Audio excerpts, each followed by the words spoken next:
3. I told you wouldn't have any problems. About that gift-giving animatronic that was torn apart. He has been acting a bit twitchy, so he might be able to move. But if he does, the mouse should work on him too. There are also another gift-giving animatronic. Not just a puppet, but another cat named Kitty Fazcat. She likes to climb on things and is most likely to climb into the vents, so just keep an eye out for a pink animatronic cat. Remember to keep the music box wound up and the power generated. Oh, hey, before I go, the first animatronic we had here was very, very glitchy and too scary. He should not move and will not move, because he's been put in the storage basement as well. Yeah, he was the very first prototype we ever had here. But okay, but anyways, hang in there, and I'll talk to you tomorrow.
Hello?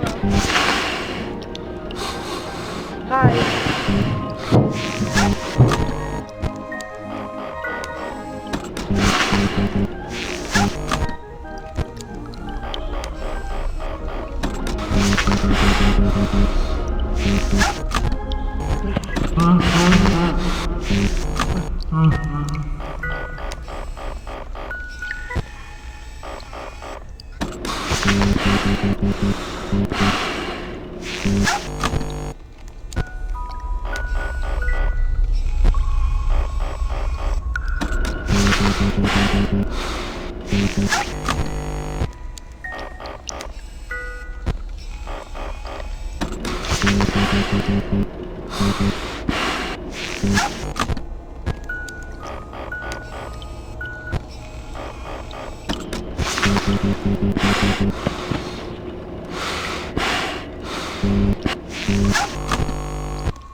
Hello? Hello? Hey there, Night 4. I told you would get the hang of it. Okay, just to update you, the CEO has found out the glitch can cause... It's very... deadly. The animatronics start to think during the night that any adult in the building is an empty endoskeleton without its costume on. Apparently that's against the rules here, so they tried to stuff the person in a suit.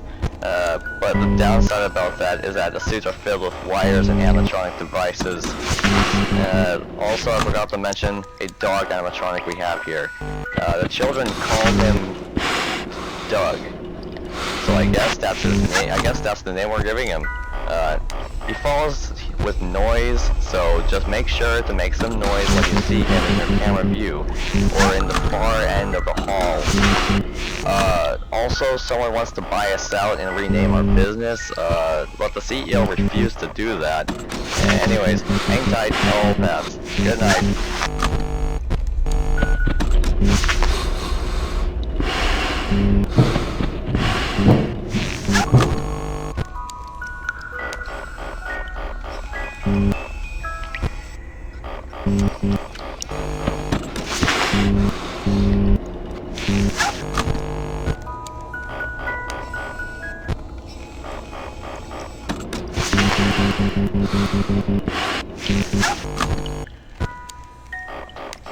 Hi.